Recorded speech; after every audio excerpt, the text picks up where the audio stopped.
Queen bee, want no smoke with me. Okay. Been turn this motherfucker up 800 degrees. My whole team eat chefs cause she's a treat. What's up, everybody? Welcome back to the KBreDazz Reacts channel. Happy Monday, everybody. Okay, you guys, I am 29 subscribers away from reaching my goal, and y'all already heard it before. Once I reach my goal, I will be doing a giveaway. But today's video is going to be Soft White Underbelly. I've seen his channel. I've looked at his channel, and he does like interviews with a whole bunch of different types of people: pimps, prostitutes, homeless people, people on drugs, a lot of things, and he gets their stories. So we're gonna be looking at Pimp interview Troy. Pimp interview Pastor Troy. It's a lot of P's. Alright, let's get into the video. Okay, so I'm sorry, what's your name again? My name is Pastor Troy. Pastor Troy. Yes, sir. T. Lee the Great. Is he still a pimp? I'm sorry? T. Lee the Great, also known as Pastor Troy. Excellent. Tell me where you grew up. I grew up in Oakland, California. Yo, is he actually a pimp pastor? Tell me about your childhood. You had both your parents as a kid? More my childhood, single parent. My mother raised me. My father was in the military and came back, and unfortunately he was messed up from the Vietnam War, so had a bad drug habit. So my mother raised me full time, did everything she could do. She was a great parent. How was your childhood? My childhood, for the most part, I could say, it was a typical childhood for a black African-American male, single parent. You know, I didn't have everything that I wanted, but I had everything that I needed. For the most part, I can't complain. I could say that I never went without. Yeah. And other than your dad's drug addiction, it seems like a pretty problem for you. Well, it was a problem at first growing up because, you know, every young male needs their father in their life and wants to know where they are.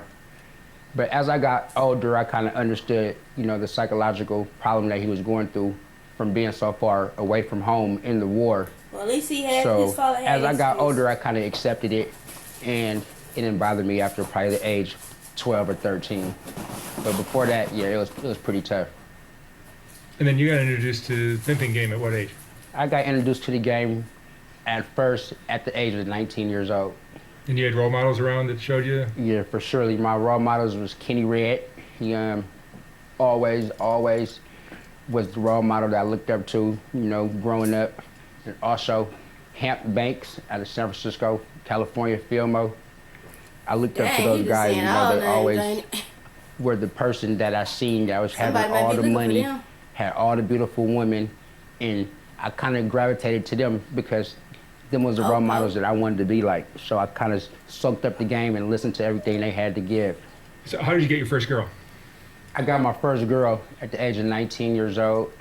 She was a girl that was in the neighborhood, little pretty little bitch, you know. She was not doing nothing with her life. She just liked to hang out, smoke, drink, and, you know, just be around. She didn't have nothing going on. So, you know, me being the young grasshopper that I was at that point in time in life, I was just fucking on her, you know. And eventually, I seen that she had potential to get some money because she was always willing to have sex with multiple people at the same time. So I introduced her to the game and told her that she trusted and believed in me, that I could show her how to get a whole bunch of money. And from there, I just jumped off the diving board. And how many girls did you have eventually? At that point in time? Yeah. At that point in time, that was my first girl. Yeah. But the most girls I ever had at one time was 4. Mm-hmm. All stumped down, straight laced, all one stable, one house. And how much of the money do you keep? I keep everything, you know. I don't go half with no bitch. If I'm gonna give half of the money, I'm gonna give her half of my pimping. So guess what? I don't do nothing half. So everything is always profit, no splits. But I definitely make sure they get everything that they need and what they want. What do they get? They get everything that they need and that they want in order to continue to get my money.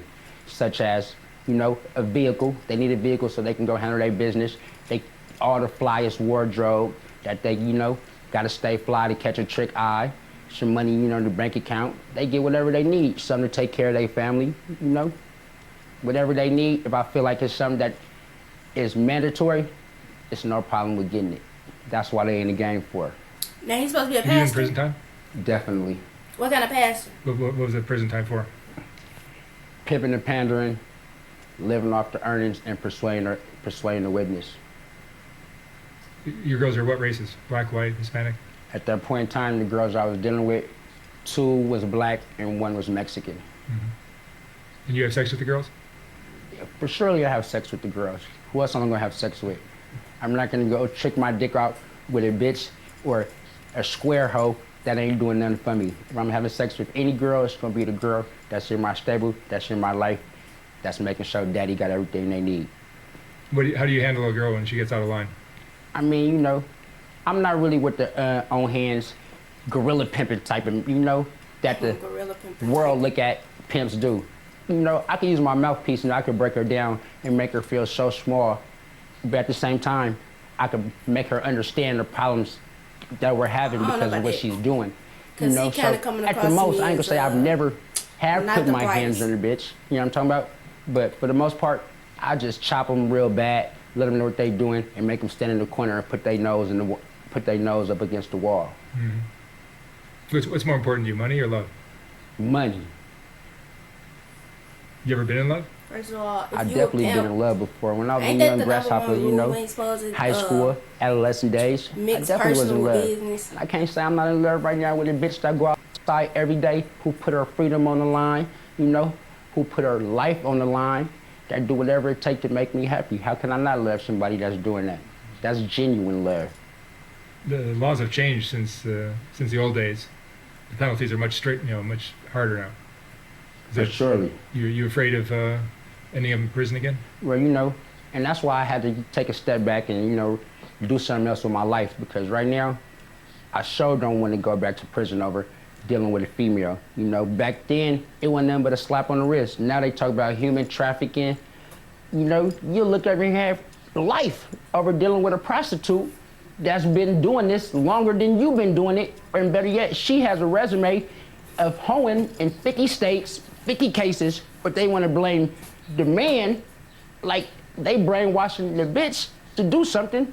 So once it started getting serious like that, and I did that for 60 months, I had to, man, kick back and do something else, man. It's not worth it no more. So you're no longer active? Right now, I'm no longer active. You know, luckily I was able to stack up enough money to do what I need to do in order to take that money and do something positive. That was the reason why I'm in the game, to take illegal chances to get some money so that I could do something legal with the money. So, you know, I was able to money launder and do something a lot smarter now. Would you specifically look for girls that could steal from guys? I mean, you know, it's more than one way for a bitch to get some money, you know. Stealing is always a good thing, you know, the Rolex, the ATM card, you know, however, whatever. But, you know, sometimes you can't steal nothing, or sometimes it's not a predicament. So if they can't steal it, then there's more than one way to get it. What's the craziest thing you've seen? As far as what? Like what the girls have had to do, or what they've done for money, or anything about the game that you've seen? Man, I done seen some cold shit. But I'm gonna have to say, I was in LA on Figueroa, man, and a bitch got kidnapped. She got gang raped by 5 gangbangers, and they fucked her in the ass with a high heel. That's the craziest thing that I think I've really experienced in the game, man. And do you have kids? Definitely, I have 2. And you're raising them? You know, I'm co-parenting with the parents. You have boys or girls? Parents. I have 1 boy and 1 girl. How would you feel if your son and daughter kind of followed in your footsteps, and like one of the girls your daughter became a prostitute, or your son became a pimp? I mean, one thing for sure, you know, I wouldn't want my kids doing nothing illegal to be in the streets. That's why I went so hard, so that I could give them the opportunity that they don't have to take no penitentiary chances. But if they was gonna be in the game, you know, I would just want them to know, really know what they doing and what's the purpose of doing it. You know, I can't say that I would be mad, and I can't say that I'd be happy. It'd just be something that I have to accept, you know. It's a tough pill to swallow. It is what it is. Hopefully they can get in, get out, you know, and go on about their business and do something bigger and better. What's the most important lesson you've learned doing this? Man, the most important lesson I learned was the streets don't love you. These bitches is not faithful, and they only own you for a moment. That is not your bitch, you know what I'm talking about? That's just your bitch for the moment. And that you need to hurry up and get some money and get up out the streets, man, because at the end of the day, you're gonna end up chasing a dream and end up somewhere you don't want to be. So stay focused, get what you gonna get, and get up out of it. Obviously, with most of these interviews, you have to have a sense of willing to understand, because I could see anybody watching these videos and not understand and get really mad and sensitive about it. Only if you can watch this and not just, you know, have a huge reaction to it, because it's coming from their point of view, you know, their lifestyle, what they do.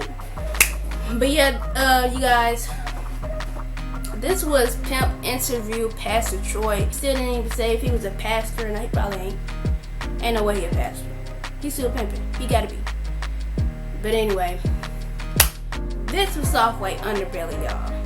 If y'all like this video, give it a thumbs up, comment, share, and subscribe, y'all. Push that bell to be notified when next video drops. This has been another completion. Hey. Queen bee, want no smoke with me. Been turn this motherfucker.